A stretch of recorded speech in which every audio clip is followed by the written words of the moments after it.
listening. My name is Erin Aristide, and it's my pleasure to welcome you to She Did It, where I have the pleasure of interviewing wonderful women that I have met and that are doing it, that are really taking it as it comes, but making it an amazing journey. And so I'm so excited to welcome Erin Bagwell. Hi. Very excited to have you with us, Erin. Now, I met Erin about a year ago now, goes by so fast. My daughter and I attended a screening of her movie called Dream Girl. Amazing movie. Now, we have it on shedidit.ca, so if you click on watch trailer, you can take a look at the trailer. We are having a screening coming up soon in October. Very excited. So as soon as I saw the movie, I said, I need to do this, and get this going. So when after the screening, we met Erin, and she made my daughter feel so special, like a star. It was just so Your daughter is such a star. She's so talented. Thank you so much, Erin. So we both fell in love with her, and we're just excited to have her come as a guest for She Did It, because her movie embodies what She Did It is all about, and so does she. So, Erin, I'm going to let you kind of talk about who you are, and we'll kind of go with the flow with the questions. Yeah, for sure. Yeah. Well, thank you for that beautiful intro. And I remember actually meeting your daughter because I ended up journaling about it afterwards, because it became one of my whys for why I love in-person events. And I think when you can connect with young people, especially young women who are artists, there's something so powerful about that. I think we have so many narratives in the media and in our world about, we hear about the starving artist, and we hear about, people struggling to get their work out there and for it to be sustainable. And I think I remember meeting my first film director and how impactful that was on me. And I think being able to see other women who are, not only doing the work, but thriving, is so important and so powerful. And it was such a pleasure to meet your daughter. And that was an awesome event. Awesome. So exciting. And so tell the people who you are. I'm Erin Bagwell. I am the director of a documentary called Dream Girl, which showcases the stories of inspiring and ambitious female entrepreneurs. To produce the film, I raised $100,000 on 30 days on Kickstarter. We premiered the film 2 years ago at Obama's White House. And since then, I've been working on the sales, distribution, marketing. The last 2 years, I've been getting the word out about the film.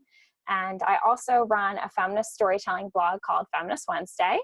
And we publish content every other month that's basically just women's stories and experiences and things that they want to share. We're not a news blog. We're actually just a storytelling-based community. So you can go and read stories of women's experiences from all over the world, which is pretty cool. And I also do a podcast called Beaver Talk, where my co-host Diana Matthews and I give Hollywood unsolicited advice about feminism. There is lots to talk about in the media, and I am obsessed with pop culture and movies and kind of figuring out how to make it better, how to elevate it. This is the industry that I want to work in for the rest of my life. And so it's important that we have, diverse and inclusive and feminist storytelling. Wow, that is just amazing. And I just love your chutzpah, your spark. It's just so it's all the lipstick. I just put some, sometimes you got to throw it on and it changes your whole mood. I love it. Yeah. So how about we talk about this term feminist? Yeah. Feminism. Some people get a bit afraid when they hear that term, even women.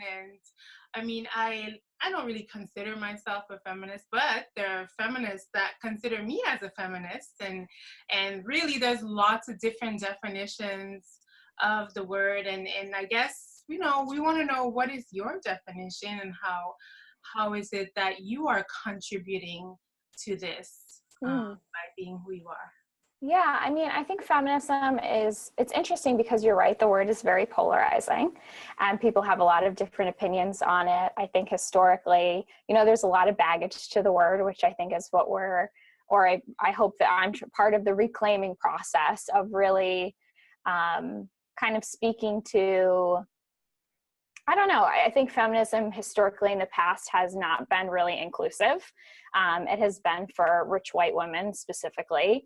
And I think millennials are trying to create a space where all of our conversations are part of the dialogue. There's so many different nuances and pieces and, everything from trans rights to LGBTQ activism, Black Lives Matter. There's so much happening in the activist space. And I think to be a feminist now means just to acknowledge that women are part of the conversation and that we deserve equal rights. I think there's lots of issues, especially in the United States, that need to be addressed as far as the rights that women are given. And feminism, to me, the reason I think I'm so passionate about it and that I love the word actually, and I made it a part of my brand with Feminist Wednesday, is because I think it really changed my life. Before Dream Girl, I was working at a 9-to-5. I was being sexually harassed at my job. I was feeling very marginalized, really unseen. And to be honest, I thought it was my fault. I think as a lot of women do. I was like, well, I'm too blonde, I'm too young, I'm too ambitious. This is on me. This is my problem.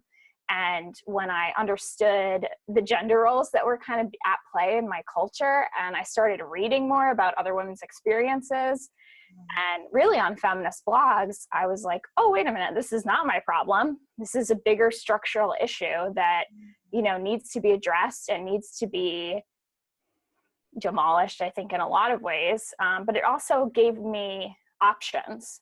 Okay, so if this situation is not my fault, what can I do about it? What can I do to take action? How can I empower myself? How can I put myself in a position where I do feel seen? Which is why I started Feminist Wednesday. And I think more than anything, it gave me a voice. And I think it gave me the opportunity to share what I know and to connect with other women and to uplift other women. And gender is a huge part of, why I get up in the morning and why I feel motivated to share women's stories, is because I just want us to feel seen and heard at all times. And that's what feminism does for me. I love it. And this is it, those two key words that you said, connect, that's an amazing way, I believe, that we can really allow women to feel like they're contributing to the world, and that whatever they have inside of them has to be told, has to be shared, has to be displayed. And so definitely, I love the fact that you have this ability to connect, and to create this platform to have women connect. And I think that's one of my passions as well, and to make sure that women have a platform where they can explore what it is that they can contribute, because sometimes they just don't know. Yeah, for sure. I think your movie is really a great way for women to see that, what, they can do this too. Yeah, absolutely. And then no matter what it is that we think, feminism is, we each have something to contribute. Mm-hmm. And it's awesome. And so just talk a little bit about the fact that you were in the 9-to-5 and you really felt that you needed to do something about it, because you felt, you did live that experience of being sexually harassed. And then what happened after that exactly? Yeah, so I was working the 9-to-5 and, reading all these feminist blogs, getting really into feminism, really kind of figuring out what was going on. And then I started Feminist Wednesday as, this community and this space to feel seen and heard and to hear other women's stories. And Feminist Wednesday was really my gateway drug, I would say, into like women's empowerment, because I became so obsessed and so excited about, hearing and connecting with people. I mean, well, I have women send me stories that you wouldn't believe from all over the world. And whenever that they get sent into my inbox, I always feel like a little guardian angel, and I feel very protective of their stories. And I think it gave me this confidence of wanting to cultivate them in a bigger way and on a bigger platform. I've always really wanted to work for myself. And so I think I was like, what can I do with this? How can I monetize it? How can I make this my full-time job? And so really Dream Girl grew out of hearing the stories of Feminist Wednesday and also connecting with and building my network.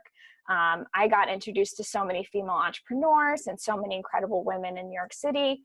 And that really helped me as well, kind of figure out that next step. And it took a long time. I worked on the blog for, about a year before I quit my job. And I was like, I'm going to be a freelancer. I'm going to work on design, and I'll work on my side hustle, and I'll build the blog. And then the idea for the film came, and almost like a lightning bolt, Oprah talks about those aha moments. That's just like, zing, I got to do it. And then happened really, really slowly of, okay, how do I fund something like this? Who do I need to help me? In the beginning, I was really interested in women in leadership. And I had women in the corporate sector part of the film, and then decided entrepreneurship was more authentic to the story that I wanted to dig down into, because they're two totally different worlds. Yeah. And super, admirable to stay in that corporate space and be able to knock down those doors. But I was interested in, how do you build it on your own? Because I think that's subconsciously, I wanted advice. I wanted to know how they did it. So I think curiosity, fuels a lot of filmmakers. And that for me was kind of starting on the path of how did it happen, but very, very slowly. And even the Kickstarter took 6 months to put everything together, and the trailer. I mean, it's been a long journey. That's right. Wow. And in the midst of all of that, you have met some amazing people, and you've made some great connections and some partnerships. And, to birth this kind of dream, you do need to connect and really create these partnerships. So tell us a little bit about how that came about, how you were able to gather a team of women to help you with this project. Yeah, absolutely. I would say that, the first person that really made an impact on the film is Mary Perino, and she's our director of photography. She came on board right away. She was part of the Kickstarter dream. I remember when we were doing the budgeting for equipment, I was like, Mary, what's going to happen when we make $100,000? And she just gave me this like crazy look, like, I don't know who you are, lady, but you're never going to make that much money. And then when we made it, I remember her being like, okay, I'm ride or die. Like, you're nuts, but things are happening and I'm here for it.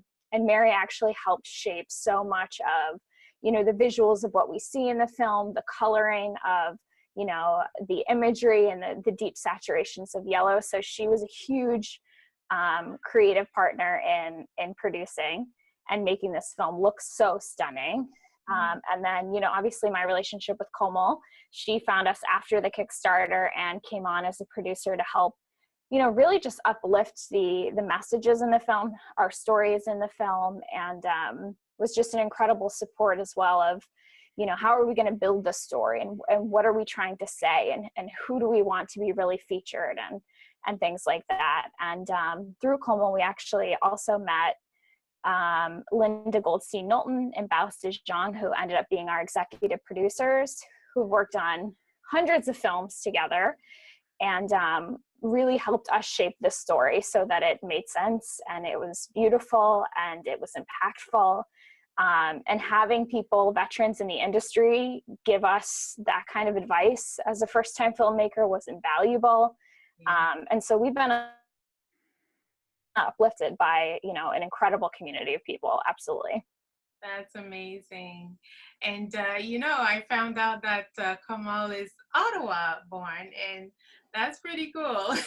I Yes. didn't know about that. Yeah. So it's really nice to see that, you both came from completely different worlds, completely different parts of the world, and just coming together to make this happen. I think it's phenomenal.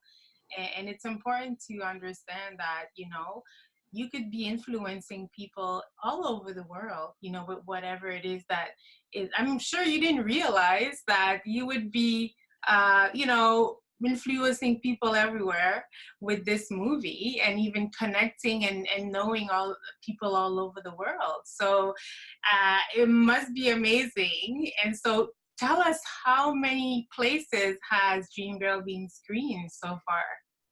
Yeah, we've done about 350 community screenings worldwide. Probably over 50 countries have, hosted their own screenings and brought their communities together to watch it. And I will say one of the most fascinating things is that I've been asked to be part of the American Film Showcase, which is in partnership with the State Department. And what they do is they send documentary filmmakers around the world, basically to show their films and to talk about American culture and to just build communities and good relations. So I've been able to travel to Tajikistan and Egypt. And then just through my work with speaking with the film, I've also been to Berlin and Dubai. And it's fascinating because women around the world all identify with the incredible characters that we have and the real women in Dreamgirl. And we all have the same problems. We're all struggling to get mentorship. We're all struggling to get funding. We're all struggling to feel seen in the media. Patriarchy is not, a first world luxury. It's something that women are struggling with globally. And so it's really fascinating to be in these communities and in these rooms and spaces and be able to give women, at least for an hour, the ability to feel like the authority of their experience and to really know that they don't need permission to do whatever they want to do. And that's been it's been crazy because I remember editing and I remember, the film is very New York. We're showing you skyline, we're showing you city hustle. And I think that's part of just being here and being a New Yorker and loving the city. But I remember thinking, is this going to resonate? Are people going to get it? Is this going to feel too, out of touch for people, around the world? And I think because of the way the women's stories have just truly, they ground it. And they're universal and they're vulnerable. And I think everyone can empathize with that. That's amazing. And it's true, because we are living in Western society, and sometimes, we talk about, these first world problems and things like that. But yeah, all of us, have these experiences, and there's at least one thing that any woman in the world can kind of capture from this film. And so I lift off my hat to you again for this amazing movie, and I'm really looking forward to the screening and having people experience this. I think it can be an awakening for some people, just realizing that, if she can do it, then I can do it, and this is really the motto of our movement. So I'm so excited to be able to showcase women, in a film that are embodying this message, Yeah. And I also just want to say thank you for championing the film and for bringing it to your community, because, truly the conversations that happen after the film are the reason, to be in the room. And I think oftentimes because we don't have media that really looks and sounds like us, it can, to your point, be a real awakening and a real moment where you want to connect, you want to share your story. The networking that happens after the screenings is, like day and night from when people first get there. So there's such a powerful experience. It's so incredible to be part of. And thank you again for championing it, for bringing it to your community. It's going to be an amazing event. It is so exciting. So, and I believe that everything you've shared about, your projects and what you've birthed is a true success, and really, we're not talking price tag, we're not talking about anything like that, how much it grossed, whatever it is. But to me, the success is the fact that you have been able to allow people all over the world, women especially all over the world, to be a witness, to what you had to share as a story, right? And giving them permission to share their own story.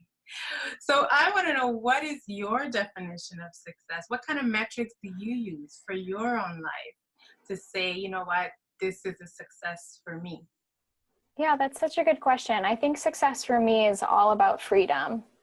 And I truly value and appreciate and love the ability to control my schedule, to be able to work when I want to work. When I'm in something, I'm really in it, and I like to be doing it day and night. You know, it doesn't matter what time you're working on something. And I think to be able to just work at your leisure, you know, to be able to schedule things when you want to. I mean, I'm going to be a mother soon, in this new year, and I think there's nothing more satisfying than knowing that I can be there and I can, you know, work and I can manage it the way that I want to. And I think that's such an immense privilege, and not a lot of women get the opportunity to do that. And so it's not something that I take for granted. And then I will also say, you know, we're not talking about numbers, and we're not talking about grossing, you know, millions of dollars, not yet. But I will also say I'm really, really proud of the fact that I've been able to work and sustain myself and pay myself for the last 4 years. Independent filmmakers do not make a lot of money, and it's hard to monetize. And I've been able to do that, and I've been able to travel the world.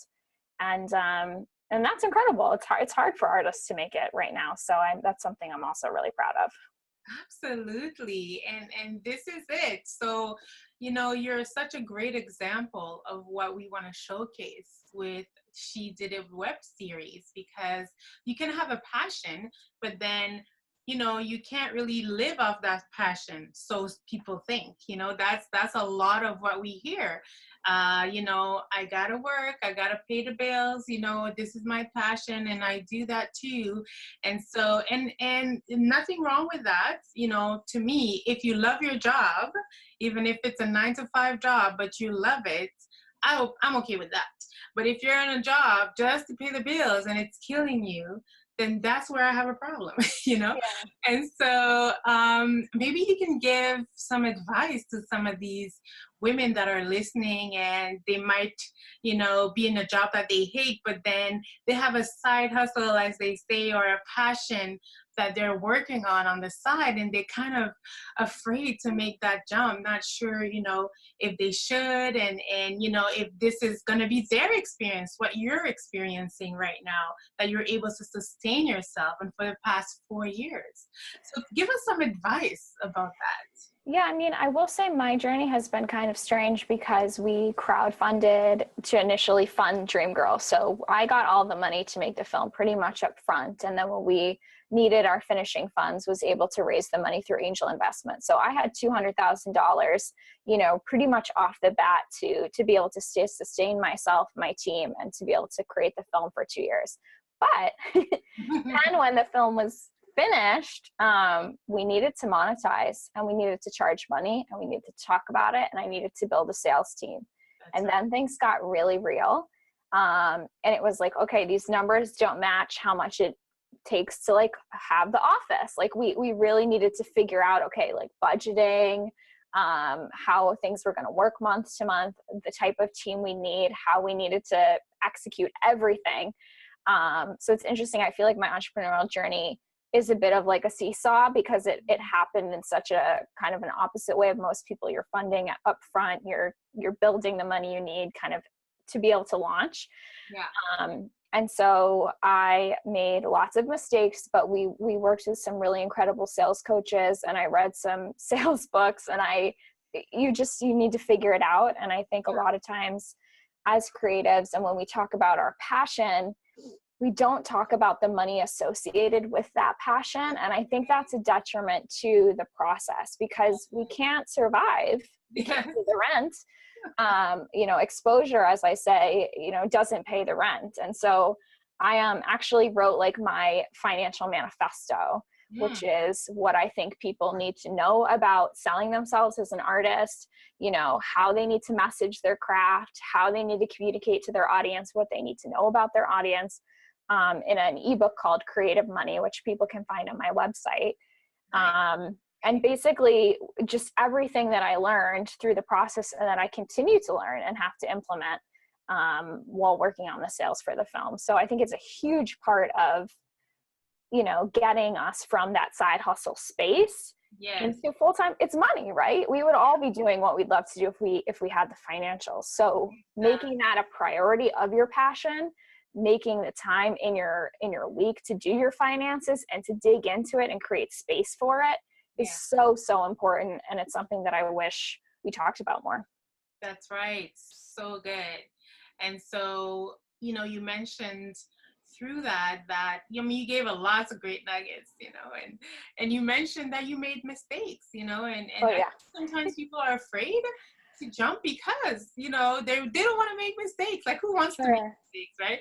But I wish we could have breezed by some of the big giant mistakes we made in the beginning, and but, you know, we needed to do it, and we also needed to know that we could pivot. I think that was the big thing, you know, of the learning is like, if something isn't working, then change it. And I think knowing, like, you don't have to stick to the plan 100%. It can shift, it can mold, it can rebuild, you know, as long as your intention stays the same of why you're doing it. I think that was a big one for us.